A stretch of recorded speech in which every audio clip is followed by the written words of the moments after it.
사랑하는 말씀 모두 성도님들, 오늘 이 귀한 시간에 함께 하나님의 말씀 앞에 나아갈 수 있게 하심을 진심으로 감사드립니다. 오늘 이 시간 제가 성도님들과 함께 나누고자 하는 이야기는 창업과 사업, 그리고 그 한가운데서 역사하시는 하나님의 신실하심에 관한 것입니다. 2025년 대한민국을 살아가는 청년들과 청장년 세대에게 창업이라는 단어는 매우 무거운 단어가 되어버렸습니다. 취업의 문턱은 갈수록 높아지고 정규직으로 입사해도 언제 구조조정이 올지 모르는 불안한 시대를 살아가고 있지 않습니까? 그래서 많은 젊은이들이 창업을 고민합니다. 하지만 창업을 한다고 해도 그 길이 결코 녹록하지 않습니다. 자본금은 부족하고 시장 경쟁은 치열하며 실패에 대한 두려움은 날마다 우리를 짓눌러 옵니다. 혹시 성도님들 가운데 지금 사업을 하고 계신 분이 계십니까? 혹은 창업을 준비하고 계신 분이 계십니까? 아니면 직장 생활을 하면서도 언젠가는 내 일을 해보고 싶다는 꿈을 품고 계신 분이 계십니까? 그렇다면 오늘 이 말씀이 성도님께 큰 위로와 힘이 될 것이라 확신합니다. 저는 몇 년 전 한 청년 사업가를 만난 적이 있습니다. 그는 스타트업을 창업했고 처음에는 모든 것이 순조로워 보였습니다. 투자도 받았고 직원들도 채용했으며 사무실도 얻었습니다. 그런데 창업 2년차가 되면서 모든 것이 무너지기 시작했습니다. 매출은 예상에 미치지 못했고 투자금은 바닥이 났으며 직원들에게 월급을 주지 못하는 상황까지 왔습니다. 그는 밤마다 잠을 이루지 못했고 거래처와의 약속을 지키지 못해 신용에 금이 가기 시작했습니다. 그의 아내는 불안해했고 부모님은 회사를 접으라고 권유했습니다. 그는 그때 무릎 꿇고 기도하며 물었습니다. 하나님, 제가 왜 이 길을 가야 합니까? 하나님, 제가 잘못 선택한 것입니까? 하나님, 이제 포기해야 합니까? 그런 경험 있으십니까? 사업을 하든 직장을 다니든 학업을 하든 우리는 때때로 이런 절박한 순간을 맞이합니다. 내가 지금 제대로 가고 있는 것인지, 이 길이 하나님께서 원하시는 길인지 확신할 수 없을 때가 있습니다. 그때 그 청년은 창업 초기에 붙들었던 성경 말씀을 다시 펼쳤습니다. 그리고 그 말씀을 붙들고 기도하며 한 걸음씩 나아가기 시작했습니다. 놀랍게도 그 회사는 회복되기 시작했습니다. 매출이 조금씩 오르기 시작했고 새로운 투자자가 나타났으며 직원들과의 관계도 회복되었습니다. 그는 제게 이렇게 고백했습니다. 목사님, 그 말씀이 저를 살렸습니다. 그 말씀이 제 회사를 살렸습니다. 그 말씀이 제 가정을 살렸습니다.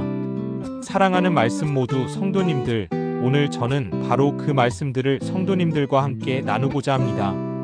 창업 초기에 혹은 사업의 위기 속에서 우리가 붙들어야 할 5가지 성경 말씀을 나누고자 합니다. 이 말씀들은 단지 사업을 하는 분들만을 위한 것이 아닙니다. 직장에서 일하는 모든 성도님들, 학업에 매진하는 청년들, 가정을 돌보는 주부님들, 모든 분들이 삶의 현장에서 붙들 수 있는 말씀입니다. 오늘 이 시간을 통해 성도님들께서 5가지 귀한 것을 얻어가시기를 기도합니다. 첫째, 하나님께서 우리의 사업과 일터의 주인이심을 깨닫는 믿음을 얻으시기 바랍니다. 둘째, 물질과 성공에 대한 바른 관점을 회복하시기 바랍니다. 셋째, 위기 가운데서도 흔들리지 않는 영적 중심을 세우시기 바랍니다. 넷째, 하나님의 때를 기다리는 인내와 지혜를 얻으시기 바랍니다. 다섯째, 사업과 일을 통해 하나님의 영광을 드러내는 사명을 재발견하시기 바랍니다. 이 5가지가 오늘 말씀을 통해 성도님들의 마음 깊은 곳에 새겨지기를 간절히 소망합니다. 창업을 준비하시는 분들께는 든든한 기초가 되고 이미 사업을 하시는 분들께는 회복과 돌파의 능력이 되며 직장에 계신 분들께는 일터에서의 사명을 재발견하는 계기가 되기를 축복합니다. 그렇다면 오늘 하나님께서 우리에게 주시는 말씀은 무엇일까요? 함께 은혜 가운데 나아가 보시겠습니까? 첫 번째로 우리는 모든 것이 하나님으로부터 왔음을 기억해야 합니다. 많은 창업가들이 저지르는 가장 큰 실수는 무엇일까요? 그것은 바로 자신의 능력과 아이디어로 사업을 시작했다고 착각하는 것입니다. 2025년 한국의 스타트업 생태계를 보십시오. 수많은 청년들이 혁신적인 아이디어를 가지고 창업에 뛰어듭니다. 투자 유치에 성공하면 마치 자신이 천재가 된 것처럼 교만해집니다. 언론의 주목을 받고 SNS 팔로워가 늘어나고 강연 요청이 들어오면 자신이 성공한 사람이라고 착각합니다. 그러나 조금만 시간이 지나면 현실은 냉혹합니다. 시장은 예상보다 훨씬 어렵고 경쟁자는 더 많으며 고객은 생각보다 냉정합니다. 그때가 되어서야 깨닫습니다. 아, 내 능력만으로는 안 되는구나. 아, 내 지혜만으로는 부족하구나. 그런데 정말 중요한 깨달음은 그 다음에 와야 합니다. 그것은 바로 모든 것이 하나님으로부터 왔다는 사실입니다. 성경은 이렇게 말씀하십니다. 신명기 8장 18절을 함께 보시겠습니다. 내 하나님 여호와를 기억하라. 그가 내게 재물 얻을 능력을 주셨음이라. 이같이 하심은 내 조상들에게 맹세하신 언약을 오늘과 같이 이루려 하심이니라. 개역개정. 이 말씀이 우리에게 무엇을 말씀하십니까? 재물을 얻을 능력조차도 하나님께서 주신 것이라는 사실입니다. 우리가 가진 아이디어, 우리가 가진 재능, 우리가 가진 인맥, 우리가 가진 자본, 이 모든 것이 하나님께로부터 온 것입니다. 이 말씀의 배경을 잠시 살펴보겠습니다. 이스라엘 백성들은 광야 40년을 지나 이제 약속의 땅 가나안에 들어가려 하고 있었습니다. 모세는 그들에게 마지막 설교를 하면서 이 말씀을 전합니다. 가나안 땅은 젖과 꿀이 흐르는 땅이었습니다. 거기에는 기름진 토지가 있고 광산이 있으며 무역로가 있었습니다. 이스라엘 백성들은 그곳에서 농사를 짓고 목축을 하고 장사를 하며 부를 축적할 것이었습니다.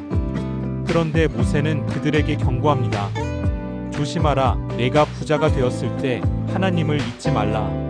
내 힘과 내 손의 능력으로 이 재물을 얻었다고 생각하지 말라. 이것은 오늘날 우리에게도 똑같이 적용되는 말씀입니다. 우리가 사업에 성공하거나 직장에서 승진하거나 투자에서 수익을 얻을 때 우리는 쉽게 하나님을 잊어버립니다. 마치 내 능력으로 이룬 것처럼 착각합니다. 그러나 진실은 이렇습니다. 하나님께서 그 능력을 주셨고 하나님께서 그 기회를 주셨으며 하나님께서 그 은혜를 베푸신 것입니다. 제가 아는 한 사업가는 이런 고백을 했습니다. 저는 창업 초기에 매일 아침 이 말씀을 읽고 기도했습니다. 하나님, 오늘 제가 하는 모든 일이 하나님께로부터 왔음을 고백합니다. 하나님, 오늘 만나는 모든 사람이 하나님께서 보내주신 사람임을 믿습니다. 하나님, 오늘 얻는 모든 수익이 하나님께서 허락하신 것임을 인정합니다. 이렇게 기도하며 일을 시작했을 때 그의 마음에는 감사가 넘쳤습니다. 작은 성과에도 감사했고 어려움 속에서도 감사했습니다. 왜냐하면 모든 것이 하나님으로부터 온 것임을 알았기 때문입니다. 그렇다면 우리는 이 말씀을 어떻게 실천할 수 있을까요? 첫 단계는 매일 아침 이 고백으로 하루를 시작하는 것입니다. 하나님, 오늘 제가 가진 모든 것이 하나님께로부터 왔음을 고백합니다. 이 고백을 진심으로 하십시오. 입술로만이 아니라 마음으로 고백하십시오. 두 번째 단계는 사업 계획서나 업무 일지 첫 페이지에 이 말씀을 적어두는 것입니다. 신명기 8장 18절을 크게 써서 책상 앞에 붙여두십시오. 매일 그 말씀을 보면서 하나님을 기억하십시오. 세 번째 단계는 수익이 생길 때마다 11조와 감사헌금을 드리는 것입니다. 이것은 단순히 종교적 의무가 아닙니다. 이것은 모든 것이 하나님께로부터 왔음을 인정하는 신앙 고백입니다. 네 번째 단계는 어려움이 올 때 이 말씀을 붙들고 기도하는 것입니다. 하나님께서 능력을 주셨다면 하나님께서 길을 여실 것입니다. 하나님께서 시작하게 하셨다면 하나님께서 끝까지 책임지실 것입니다. 다섯 번째 단계는 성공했을 때 교만하지 않고 실패했을 때 낙심하지 않는 것입니다. 왜냐하면 성공도 하나님께로부터 왔고 실패 속에서도 하나님의 뜻이 있음을 믿기 때문입니다. 사랑하는 말씀 모두 성도님들, 오늘 이 말씀을 붙드십시오. 재물 얻을 능력을 주신 분이 하나님이십니다. 사업의 아이디어를 주신 분이 하나님이십니다. 일터에서의 기회를 주신 분이 하나님이십니다. 이 사실을 기억하는 사람은 결코 넘어지지 않습니다. 이 사실을 붙드는 사람은 어떤 위기 속에서도 다시 일어설 수 있습니다. 왜냐하면 우리의 근원이 하나님께 있기 때문입니다. 혹시 지금 사업이 어려우십니까? 혹시 지금 직장에서 힘드십니까? 그렇다면 이 말씀을 붙들고 기도해 보십시오. 하나님, 제게 능력 주시고 기회 주시고 은혜 주신 하나님을 기억합니다. 하나님께서 시작하게 하셨으니 하나님께서 끝까지 책임져 주실 것을 믿습니다.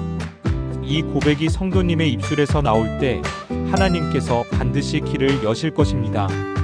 그렇다면 우리가 알아야 할 두 번째 진리는 무엇일까요? 계속해서 말씀을 나누어 보겠습니다. 두 번째로 우리는 주님과 함께 동행하며 일해야 합니다. 창업이나 사업에서 가장 외로운 순간은 언제일까요? 그것은 중요한 결정을 내려야 할 때입니다. 이 사업을 확장해야 할까, 축소해야 할까? 이 직원을 채용해야 할까, 말아야 할까? 이 투자를 받아들여야 할까, 거절해야 할까? 이 거래처와 계약해야 할까, 다른 곳을 알아봐야 할까? 2025년 한국의 비즈니스 환경은 하루가 다르게 변합니다. 어제 통했던 전략이 오늘은 통하지 않고 오늘 유행하는 트렌드가 내일은 사라집니다. AI가 일자리를 대체하고 경제 상황은 불안정하며 글로벌 공급망은 혼란스럽습니다. 이런 상황에서 혼자 결정을 내린다는 것은 정말 두렵고 외로운 일입니다. 그런 경험 있으십니까? 밤늦게까지 사무실에 혼자 앉아서 고민하던 그 시간들을 기억하십니까? 중요한 회의를 앞두고 어떤 결정을 내려야 할지 몰라 괴로워하던 그 순간들을 떠올려 보십시오. 그때 우리에게 필요한 것은 무엇입니까? 더 많은 정보입니까? 더 뛰어난 전문가의 조언입니까? 더 확실한 시장 분석입니까? 물론 이런 것들도 필요합니다. 그러나 가장 필요한 것은 주님과의 동행입니다. 성경 요한복음 15장 5절은 이렇게 선포합니다. 나는 포도나무요 너희는 가지라.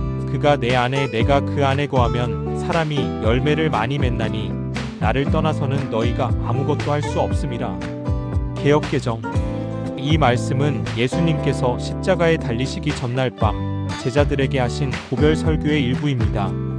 예수님은 제자들과 함께 마지막 만찬을 드신 후 겟세마네 동산으로 가시는 길에 이 말씀을 하셨습니다.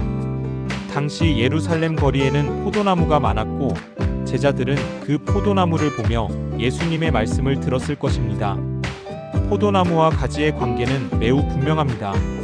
가지는 포도나무에 붙어 있을 때만 생명을 유지할 수 있습니다. 가지가 포도나무로부터 양분을 공급받을 때만 잎이 나고 꽃이 피고 열매를 맺습니다. 만약 가지가 포도나무에서 잘려나간다면 어떻게 될까요? 처음에는 아직 초록색을 유지할 수 있습니다. 겉으로는 아직 생명이 있는 것처럼 보일 수 있습니다. 그러나 시간이 지나면 그 가지는 반드시 말라버립니다. 왜냐하면 생명의 근원인 포도나무와의 연결이 끊어졌기 때문입니다. 예수님은 이 비유를 통해 우리에게 결정적으로 중요한 진리를 가르쳐 주십니다. 예수님이 포도나무이시고 우리는 가지입니다. 우리가 예수님 안에 거하고 예수님이 우리 안에 거하실 때 우리는 풍성한 열매를 맺습니다. 그러나 예수님을 떠나서는 우리가 아무것도 할 수 없습니다. 이 말씀을 사업과 일터에 적용해 보겠습니다.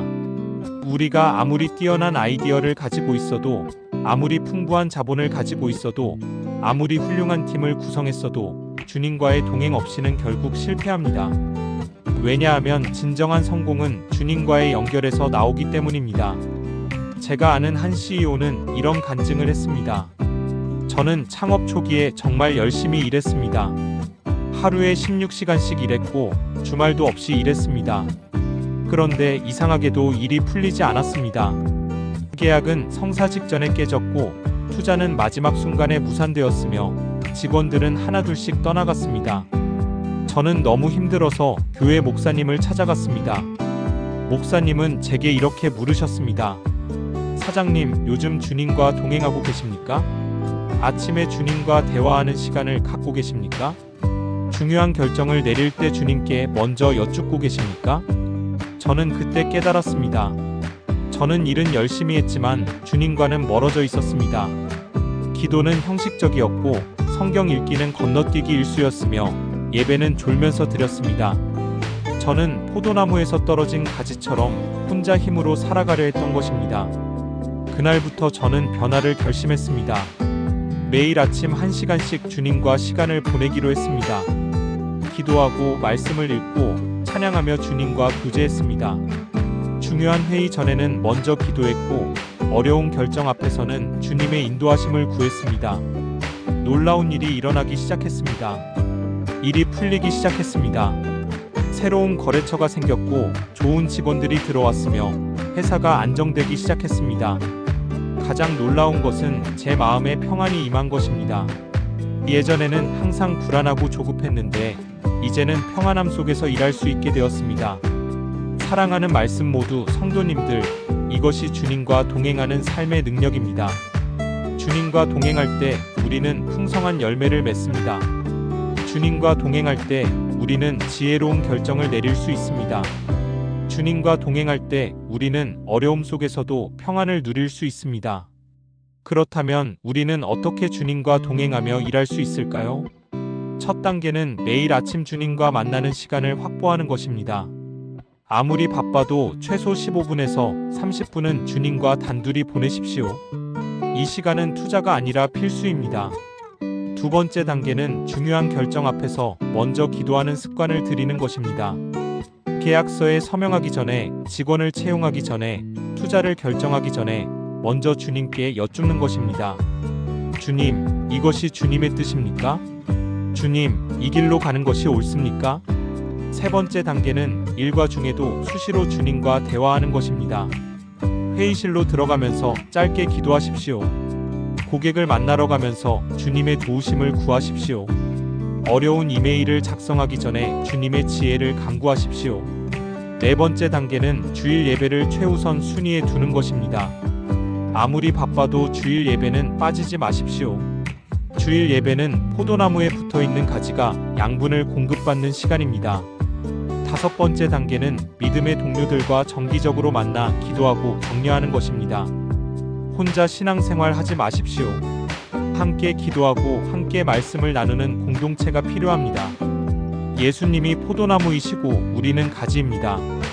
예수님께 붙어 있을 때 우리는 생명을 얻습니다. 예수님과 동행할 때 우리는 열매를 맺습니다. 예수님 안에 거할 때 우리는 능력을 얻습니다. 혹시 지금 일이 잘 풀리지 않으십니까? 혹시 지금 중요한 결정 앞에서 고민하고 계십니까? 그렇다면 먼저 주님께 나아가십시오. 주님과 동행하는 것부터 시작하십시오.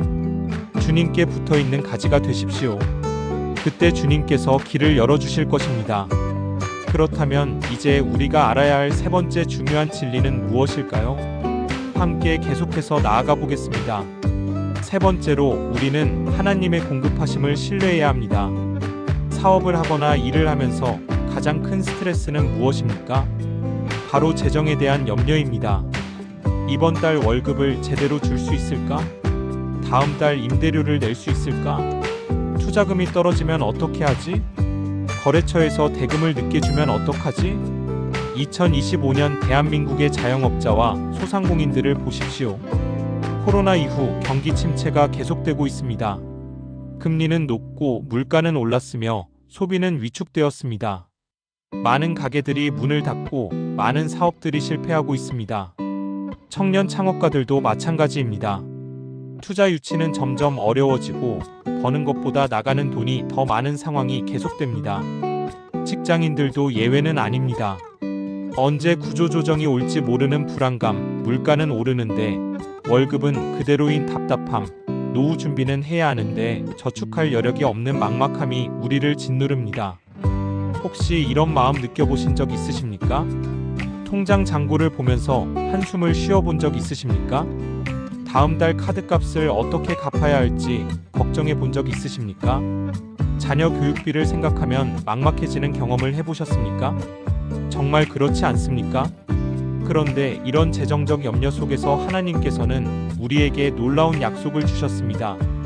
빌립보서 4장 19절 말씀을 함께 보시겠습니다. 나의 하나님이 그리스도 예수 안에서 영광 가운데 그 풍성한 대로 너희 모든 쓸 것을 채우시리라. 개역개정. 이 얼마나 확실하고 분명한 약속입니까? 하나님께서 우리의 모든 쓸 것을 채우신다는 약속입니다. 이 말씀의 배경을 살펴보면 더욱 은혜롭습니다. 사도 바울은 로마 감옥에 갇혀 있었습니다. 그는 복음을 전하다가 체포되어 재판을 기다리고 있었습니다. 감옥에서의 생활은 매우 열악했습니다. 먹을 것도 부족하고 입을 것도 부족했으며 의료 혜택도 전혀 없었습니다. 그런데 빌립보 교회 성도들이 에바브로디도라는 사람을 통해 바울에게 헌금을 보냈습니다. 그들 자신도 가난했지만 바울 선생님을 돕기 위해 귀한 물질을 모아보낸 것입니다. 바울은 이 편지에서 빌립보 교회 성도들에게 감사를 표현하며 이 말씀을 선포합니다. 여러분이 나를 도왔듯이 하나님께서 여러분의 모든 필요를 채워주실 것입니다. 여러분이 나눈 그 사랑과 헌신을 하나님께서 여러분에게 갚아주실 것입니다. 나의 하나님이 그리스도 예수 안에서 영광 가운데 그 풍성한 대로 너희 모든 쓸 것을 채우시리라. 이 말씀의 핵심은 무엇입니까? 첫째, 하나님은 우리의 하나님이십니다. 바울은 나의 하나님이라고 고백합니다. 이것은 개인적이고 친밀한 관계를 나타냅니다. 하나님은 멀리 계신 분이 아니라 우리 각자와 인격적 관계를 맺고 계신 분입니다. 둘째, 하나님은 그리스도 예수 안에서 공급하십니다. 우리의 노력으로, 우리의 능력으로가 아니라 예수 그리스도를 통해 공급하십니다. 셋째, 하나님은 영광 가운데 공급하십니다. 하나님의 공급은 초라하지 않고 부끄럽지 않습니다. 하나님의 영광이 드러나는 방식으로 공급하십니다. 넷째, 하나님은 풍성한 대로 공급하십니다. 하나님의 자원은 무한합니다. 하나님의 창고는 결코 바닥나지 않습니다. 다섯째, 하나님은 모든 쓸 것을 채우십니다. 일부가 아니라 전부입니다. 우리에게 필요한 모든 것을 채워주십니다. 사랑하는 말씀 모두 성도님들, 이 약속을 믿으십니까? 이 약속이 오늘도 유효하다는 것을 믿으십니까? 저는 이 말씀이 단순한 위로가 아니라 실제로 경험할 수 있는 진리임을 간증할 수 있습니다. 제가 아는 한 자매님은 남편과 함께 작은 식당을 운영했습니다.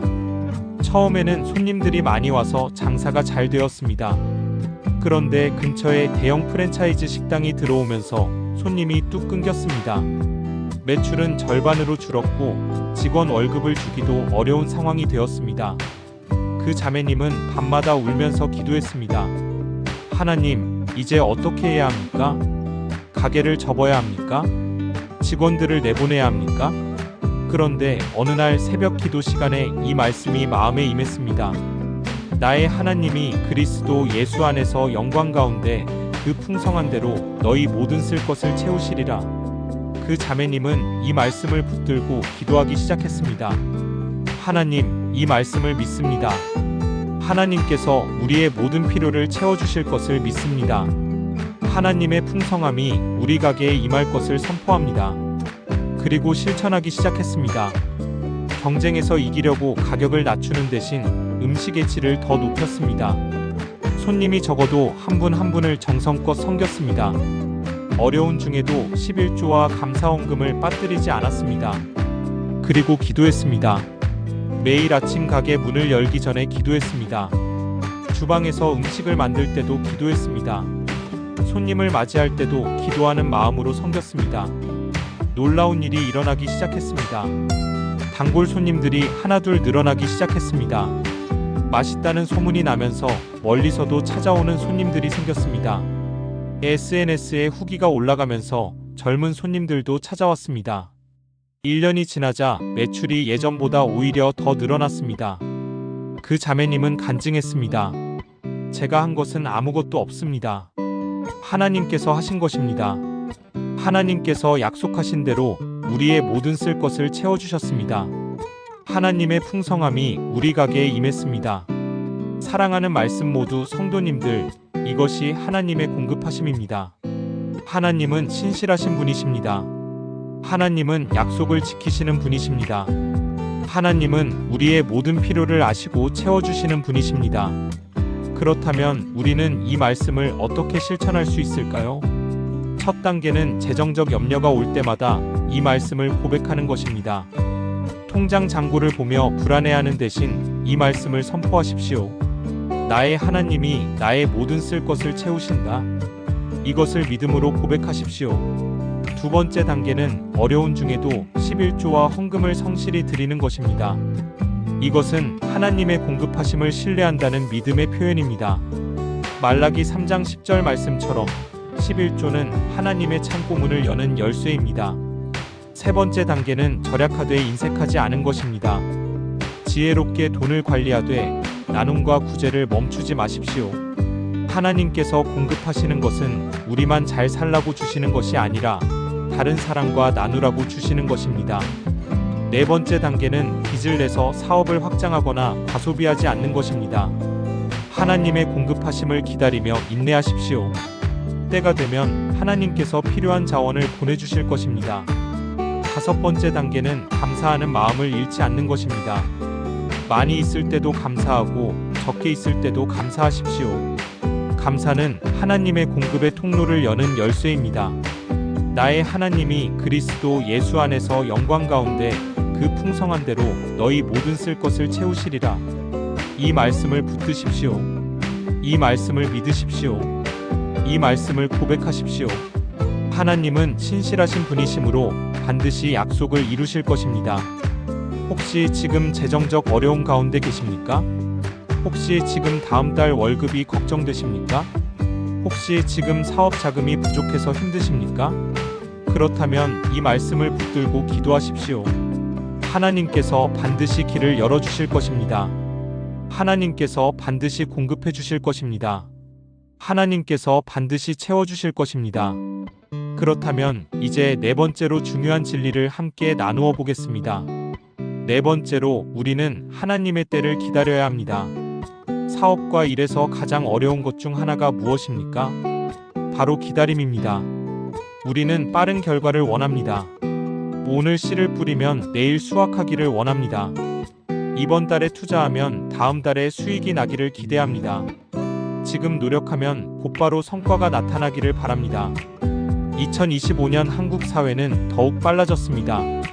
배달 음식은 30분 안에 와야 하고 택배는 다음 날 도착해야 하며 메시지는 즉시 답장이 와야 합니다. 이런 빠른 문화 속에서 우리는 기다림을 견디지 못합니다. 창업을 해도 빨리 성공하고 싶고 투자를 해도 빨리 수익을 내고 싶으며 일을 해도 빨리 인정받고 싶어 합니다. 그런데 하나님의 시간표는 우리와 다릅니다. 하나님은 서두르지 않으시지만 결코 늦지도 않으십니다. 하나님은 당신의 완벽한 때에 모든 것을 이루십니다. 전도서 3장 1절과 11절을 함께 보시겠습니다. 천하의 범사가 기한이 있고 모든 목적이 이루어질 때가 있나니. 개역개정. 하나님이 모든 것을 지으시되 때를 따라 아름답게 하셨고 또 사람들에게는 영원을 사모하는 마음을 주셨느니라. 그러나 하나님이 하시는 일의 시종을 사람으로 측량할 수 없게 하셨도다. 개역개정. 이 말씀은 솔로몬 왕이 기록한 전도서의 핵심 구절 중 하나입니다. 솔로몬은 세상에서 가장 지혜로운 왕이었고 가장 부유한 왕이었으며 가장 많은 것을 경험한 왕이었습니다. 그는 온갖 프로젝트를 진행했습니다. 궁전을 짓고 정원을 만들고 저수지를 만들고 무역을 확장했습니다. 그 모든 과정에서 그가 깨달은 것이 있습니다. 모든 일에는 하나님께서 정하신 때가 있다는 것입니다. 씨 뿌릴 때가 있고 거둘 때가 있습니다. 심을 때가 있고 뽑을 때가 있습니다. 시작할 때가 있고 끝낼 때가 있습니다. 그리고 하나님은 모든 것을 때를 따라 아름답게 이루십니다. 너무 빨라도 안 되고 너무 늦어도 안 됩니다. 정확히 하나님의 때에 이루어질 때 가장 아름답습니다. 문제는 우리가 하나님의 시간표를 알 수 없다는 것입니다. 우리는 영원을 사모하는 마음은 있지만 하나님이 하시는 일의 시종을 측량할 수 없습니다. 그래서 우리는 불안해하고 조급해하며 스스로 앞서가려고 합니다. 제가 아는 한 청년 사업가의 이야기를 들려드리겠습니다. 그는 IT 스타트업을 창업했습니다.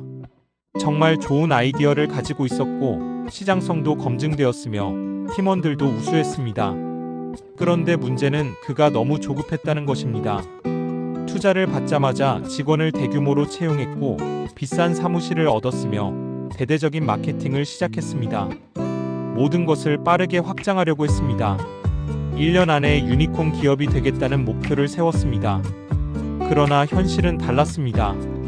제품은 아직 완성도가 떨어졌고 시장 반응은 예상보다 느렸으며 경쟁자들은 더 빠르게 움직였습니다. 투자금은 빠르게 소진되었고 2차 투자 유치는 실패했습니다. 그는 결국 대부분의 직원을 해고해야 했고 사무실을 축소해야 했으며 사업을 거의 접을 뻔했습니다. 그때 그는 무릎 꿇고 하나님께 기도했습니다. 하나님, 제가 너무 앞서갔습니다. 하나님, 제가 하나님의 때를 기다리지 않았습니다. 하나님, 이제 하나님의 시간표에 맞춰가고 싶습니다. 그는 전도서 3장 말씀을 붙들고 기도하기 시작했습니다. 그리고 모든 것을 천천히 단계별로 하나님의 인도하심을 따라 진행하기로 결심했습니다. 서두르지 않았습니다. 한 단계씩 확실하게 진행했습니다. 제품을 완성도 있게 만들었고 고객의 피드백을 충분히 반영했으며 작은 성공들을 쌓아갔습니다. 3년이 지나자 회사는 안정되었고 5년이 지나자 수익성을 확보했으며 7년이 지난 지금은 업계에서 인정받는 기업이 되었습니다. 그는 간증합니다. 하나님의 때를 기다리는 것이 가장 빠른 길이었습니다. 하나님의 시간표에 맞추는 것이 가장 확실한 성공이었습니다. 조급함 때문에 실패할 뻔했지만 인내함으로써 진정한 성공을 이루었습니다. 사랑하는 말씀 모두 성도님들, 이것이 하나님의 때를 기다리는 지혜입니다. 우리의 시간표가 아니라 하나님의 시간표를 따르는 것입니다. 우리의 계획이 아니라 하나님의 계획을 신뢰하는 것입니다. 우리의 속도가 아니라 하나님의 속도에 맞추는 것입니다. 시편 37편 7절은 이렇게 말씀합니다. 여호와 앞에 잠잠하고 참고 기다리라. 자기 길이 형통하며 악한 꾀를 이루는 자 때문에 불평하지 말지어다. 개역개정. 잠잠하고 참고 기다리라는 것입니다. 이것이 얼마나 어려운 일입니까? 다른 사람들은 빠르게 성공하는 것 같은데 나만 제자리 걸음인 것 같을 때 기다리는 것이 얼마나 힘듭니까? 경쟁자들은 투자를 받고 사업을 확장하는데 나는 여전히 작은 사무실에서 일할 때 인내하는 것이 얼마나 어렵습니까? 동기들은 승진하고 연봉이 오르는데 나는 여전히 같은 자리에 있을 때 참는 것이 얼마나 고통스럽습니까? 그러나 성도님들, 이것을 기억하십시오. 하나님의 때가 가장 완벽한 때입니다. 하나님의 때에 이루어지는 것이 가장 아름답습니다. 하나님의 때를 기다리는 사람이 가장 큰 축복을 받습니다. 그렇다면 우리는 어떻게 하나님의 때를 기다릴 수 있을까요? 첫 단계는 조급함을 내려놓는 것입니다. 빨리 성공해야 한다는 강박을 내려놓으십시오. 빨리 결과를 내야 한다는 압박감을 내려놓으십시오. 하나님께는 하나님의 완벽한 타이밍이 있습니다. 두 번째 단계는 매일 작은 성실함을 쌓아가는 것입니다. 기다린다는 것은 아무것도 하지 않는다는 뜻이 아닙니다. 오늘 할 수 있는 일을 성실히 하면서 하나님의 때를 기다리는 것입니다. 씨를 뿌리고 물을 주고 잡초를 뽑으면서 추수 때를 기다리는 것입니다. 세 번째 단계는 다른 사람과 비교하지 않는 것입니다. 하나님께서는 각 사람에게 다른 시간표를 가지고 계십니다. 어떤 사람은 빨리 열매를 맺고 어떤 사람은 천천히 열매를 맺습니다. 중요한 것은 속도가 아니라 하나님의 뜻을 이루는 것입니다. 네 번째 단계는 기다리는 시간을 준비의 시간으로 사용하는 것입니다. 하나님께서 문을 열어주실 때를 위해 실력을 쌓고 인격을 연마하고 영성을 깊게 하십시오. 기다림은 낭비가 아니라 준비입니다. 다섯 번째 단계는 기도하며 기다리는 것입니다. 하나님께 매일 여쭙십시오. 하나님, 지금이 때입니까? 하나님, 아직 기다려야 합니까? 하나님, 어떻게 해야 합니까? 하나님께서 때가 되면 반드시 명확한 인도하심을 주실 것입니다. 천하의 범사가 기한이 있고 모든 목적이 이루어질 때가 있습니다. 하나님이 모든 것을 지으시되 때를 따라 아름답게 하십니다. 이 말씀을 붙드십시오. 이 말씀을 믿으십시오. 이 말씀을 고백하십시오. 혹시 지금 기다림이 너무 길어서 지치셨습니까? 혹시 지금 언제까지 기다려야 할지 막막하십니까? 혹시 지금 다른 사람들과 비교하며 조급해지십니까? 그렇다면 이 말씀을 붙들고 인내하십시오. 하나님의 때가 반드시 옵니다. 하나님의 때가 가장 완벽합니다. 하나님의 때를 기다리는 사람이 가장 아름다운 열매를 맺습니다. 조금만 더 참고 기다리십시오. 조금만 더 인내하며 나아가십시오. 하나님께서 반드시 당신의 때에 문을 여실 것입니다. 그렇다면 이제 마지막 5번째 진리를 함께 나누어 보겠습니다. 5번째로 우리는 모든 일을 하나님의 영광을 위해 해야 합니다. 사업을 하거나 일을 하는 궁극적인 목적이 무엇입니까? 많은 사람들은 이렇게 대답합니다. 돈을 벌기 위해서입니다. 성공하기 위해서입니다. 인정받기 위해서입니다. 편안한 삶을 살기 위해서입니다. 물론 이런 것들도 중요합니다.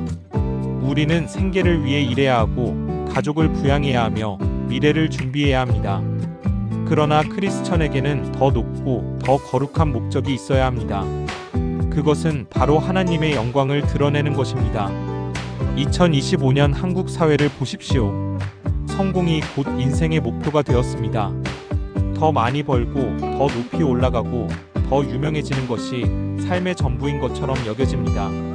SNS에는 성공한 사람들의 화려한 모습만 가득합니다. 명품을 들고 외제차를 타고 고급 레스토랑에서 식사하는 모습들이 넘쳐납니다. 청년들은 이런 모습을 보며 부러워하고 자신도 그렇게 되고 싶어 합니다. 그런데 정말 그것이 인생의 전부일까요? 정말 돈과 명예와 성공이 우리 삶의 궁극적 목적일까요? 성경은 분명하게 말씀합니다. 고린도전서 10장 31절을 함께 보시겠습니다. 그런즉 너희가 먹든지 마시든지 무엇을 하든지 다 하나님의 영광을 위하여 하라. 개역개정. 이 말씀은 사도 바울이 고린도 교회에 보낸 편지의 일부입니다. 고린도는 당시 로마 제국에서 가장 번화한 상업 도시 중 하나였습니다. 무역이 활발했고 사업 기회가 많았으며 부자들이 많이 살았습니다. 그러나 동시에 물질주의와 쾌락주의가 만연한 도시이기도 했습니다. 고린도 교회 성도들은 이런 환경 속에서 신앙생활을 했습니다. 그들은 고민했습니다. 사업을 하면서 어떻게 신앙을 지킬 수 있을까? 돈을 벌면서도 하나님을 섬길 수 있을까? 세상에서 성공하면서도 경건함을 유지할 수 있을까? 바울은 이런 고민에 대해 명확한 답을 제시합니다. 먹든지 마시든지 무엇을 하든지 다 하나님의 영광을 위하여 하라. 이 말씀의 의미는 무엇입니까? 첫째, 우리의 모든 일상이 거룩할 수 있다는 것입니다. 먹고 마시는 일상적인 행위조차도 하나님께 영광을 돌리는 예배가 될 수 있습니다. 사업하는 것, 일하는 것, 공부하는 것, 이 모든 것이 하나님을 섬기는 거룩한 행위가 될 수 있습니다. 둘째, 우리의 동기가 중요하다는 것입니다. 똑같은 일을 해도 왜 하느냐에 따라 그 의미가 달라집니다. 돈을 벌기 위해서만 일한다면 그것은 세상 사람들과 다를 바 없습니다. 그러나 하나님의 영광을 위해 일한다면 그것은 거룩한 사명이 됩니다. 셋째, 우리의 방법이 중요하다는 것입니다. 목적이 수단을 정당화하지 않습니다. 아무리 성공하더라도 부정한 방법으로 얻은 것이라면 하나님께 영광이 되지 않습니다. 정직하고 공의로운 방법으로 일할 때 하나님께서 기뻐하십니다. 넷째, 우리의 태도가 중요하다는 것입니다. 일을 할 때 불평하고 원망하면서 한다면 하나님께 영광이 되지 않습니다. 감사와 기쁨으로 최선을 다하는 마음으로 일할 때 하나님께서 영광을 받으십니다. 다섯째, 우리의 결과를 어떻게 사용하느냐가 중요하다는 것입니다. 돈을 벌었다면 그것을 어떻게 사용합니까? 성공했다면 그 영향력을 어떻게 사용합니까? 하나님의 나라를 위해, 이웃을 위해 사용할 때 하나님께 영광이 됩니다. 제가 아는 한 기업가의 이야기를 들려드리겠습니다. 그는 제조업 회사를 운영하는 사장님이었습니다. 창업 초기부터 그는 분명한 목표를 가지고 있었습니다. 이 회사를 통해 하나님께 영광을 돌리겠다는 것이었습니다. 그래서 그는 회사 경영의 모든 부분에서 이 원칙을 적용했습니다. 첫째, 제품의 품질에서 하나님께 영광을 돌렸습니다. 값싼 재료를 써서 이윤을 남기는 대신 최고 품질의 재료를 사용했습니다. 고객들이 제품을 사용할 때 만족하고 감사할 수 있도록 최선을 다했습니다. 그는 이렇게 말했습니다. 이 제품을 만드는 것이 하나님께 드리는 예배입니다. 하나님께서 보시기에 부끄럽지 않은 제품을 만들겠습니다. 둘째, 직원들을 대하는 태도에서 하나님께 영광을 돌렸습니다. 직원들을 단순히 노동력으로 보지 않고 하나님의 형상으로 지음받은 귀한 존재로 대했습니다. 공정한 임금을 주었고 좋은 근무 환경을 만들었으며 직원들의 성장을 도왔습니다. 명절 때는 직원 가족들을 초대해서 함께 식사하고 어려운 일이 있으면 회사 차원에서 도왔습니다. 그는 직원들에게 이렇게 말했습니다. 여러분은 단순히 우리 회사의 직원이 아니라 하나님께서 우리에게 맡기신 귀한 가족입니다. 셋째, 거래처와의 관계에서 하나님께 영광을 돌렸습니다. 납기를 정확히 지켰고 약속을 반드시 이행했으며 어려운 상황에서도 정직하게 소통했습니다. 가격을 속이거나 품질을 낮추는 일이 절대 없었습니다. 때로는 손해를 보더라도 신뢰를 지키는 것을 우선순위에 두었습니다. 그 결과 거래처들로부터 깊은 신뢰를 얻었습니다. 넷째, 수익을 사용하는 방법에서 하나님께 영광을 돌렸습니다. 회사가 수익을 내면 일정 부분을 반드시 선교와 구제에 사용했습니다. 해외 선교사들을 후원했고 지역의 어려운 이웃들을 도왔으며 장학금을 통해 가난한 학생들을 지원했습니다. 또한 환경을 생각하는 경영을 했고 사회적 책임을 다하기 위해 노력했습니다. 다섯째, 위기가 올 때도 하나님께 영광을 돌리는 방법을 선택했습니다. 경기가 어려워져서 회사가 힘들어졌을 때 그는 직원을 해고하는 대신 자신의 급여를 대폭 삭감했습니다. 은행에서 대출을 권유했지만 빚을 내서 무리하게 확장하기보다는 현재 규모를 유지하며 위기를 견뎠습니다. 그리고 더욱 간절히 기도했습니다. 그 과정에서 직원들은 감동했고 거래처들은 신뢰했으며 고객들은 응원했습니다. 결국 회사는 위기를 극복했고 더욱 탄탄한 기반을 다질 수 있었습니다. 지금 그 회사는 업계에서 정직과 신뢰의 대명사가 되었습니다. 사람들은 그 회사 제품을 믿고 구매합니다. 젊은이들은 그 회사에서 일하기를 원합니다. 거래처들은 그 회사와 계약하는 것을 영광으로 여깁니다. 그 사장님은 간증합니다. 저는 큰일을 한 것이 아닙니다. 그저 모든 일에서 하나님께 영광을 돌리려고 노력했을 뿐입니다. 그랬더니 하나님께서 이렇게 큰 축복을 주셨습니다. 사랑하는 말씀 모두 성도님들, 이것이 하나님의 영광을 위해 일하는 삶입니다. 성공 자체가 목적이 아니라 성공을 통해 하나님께 영광을 돌리는 것이 목적입니다.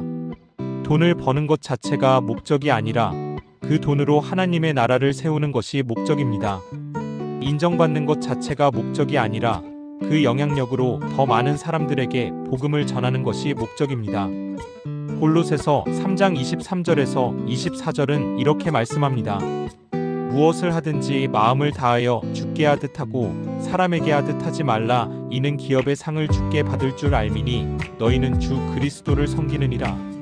개역개정, 마음을 다하여 주께 하듯 하라는 것입니다. 사장님께 하듯이가 아니라 고객에게 하듯이가 아니라 주님께 하듯이 하라는 것입니다. 내가 지금 하는 이 일을 주님께서 보고 계신다고 생각하며 최선을 다하라는 것입니다. 내가 지금 만드는 이 제품을 주님께 드리는 것이라 여기며 정성을 다하라는 것입니다. 내가 지금 섬기는 이 고객을 주님이라 생각하며 진심으로 섬기라는 것입니다. 그렇다면 우리는 어떻게 하나님의 영광을 위해 일할 수 있을까요? 첫 단계는 매일 아침 이렇게 기도하며 시작하는 것입니다.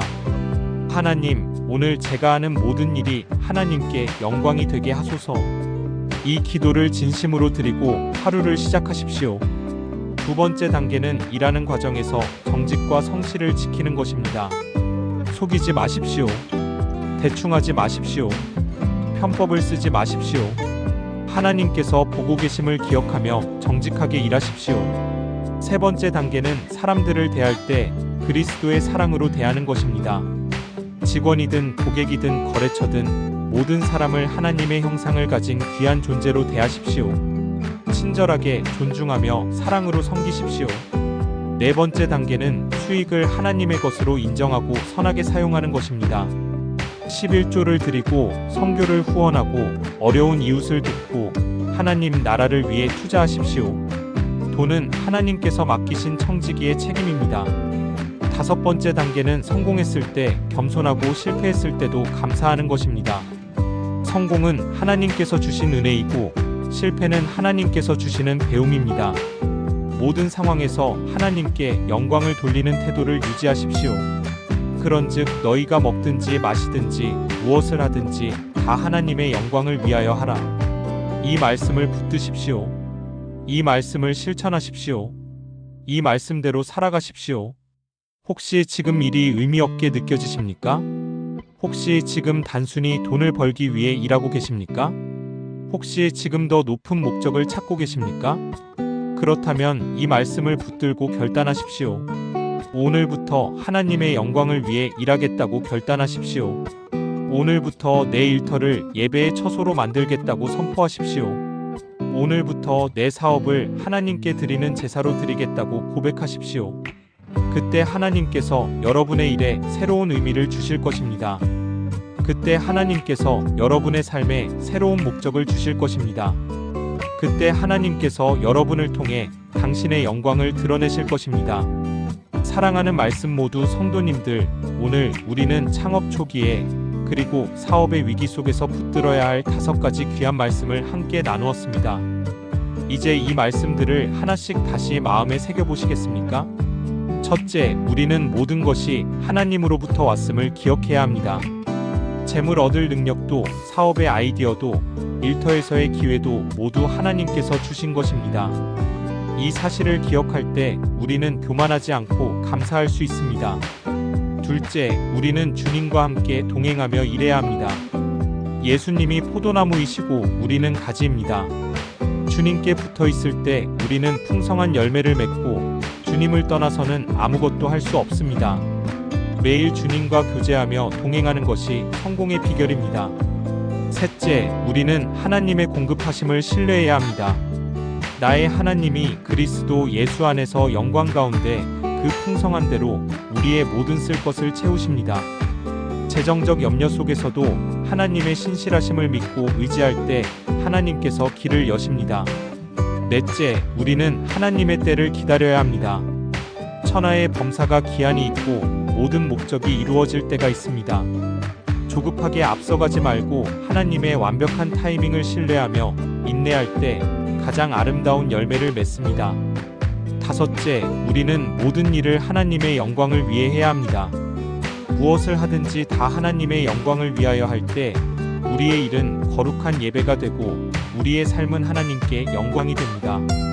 사랑하는 말씀 모두 성도님들, 이 5가지 말씀이 성도님들의 마음에 깊이 새겨지기를 간절히 기도합니다. 창업을 준비하시는 분들께는 든든한 기초가 되기를 축복합니다. 이미 사업을 하시는 분들께는 회복과 돌파의 능력이 되기를 축복합니다. 직장에 계신 분들께는 일터에서의 사명을 재발견하는 계기가 되기를 축복합니다. 학생이신 분들께는 미래를 준비하는 지혜가 되기를 축복합니다. 이 말씀들은 단순히 성공을 위한 방법론이 아닙니다.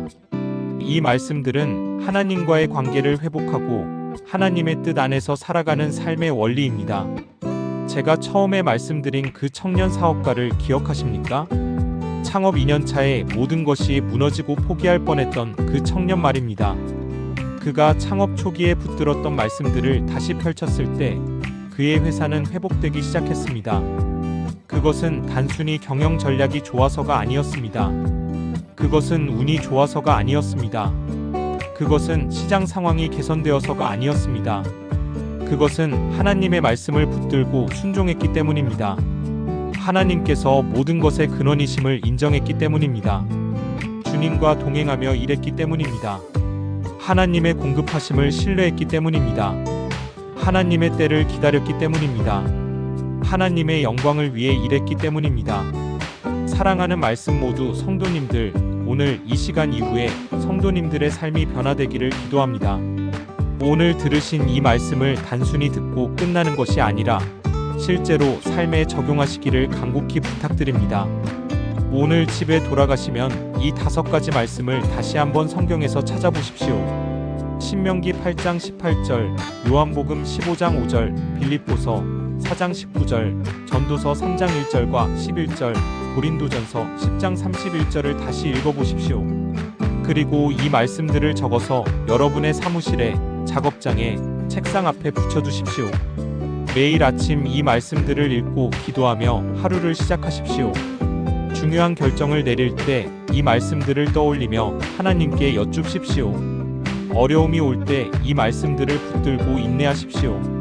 성공했을 때 이 말씀들을 기억하며 겸손하십시오. 이번 주에 성도님들께서 실천할 수 있는 구체적인 한 가지를 생각해 보시겠습니까? 어떤 분은 매일 아침 15분씩 주님과 만나는 시간을 갖기로 결단하실 수 있습니다. 어떤 분은 이번 주부터 11조를 성실히 드리기로 결심하실 수 있습니다. 어떤 분은 직원들이나 동료들을 더욱 사랑으로 대하기로 작정하실 수 있습니다.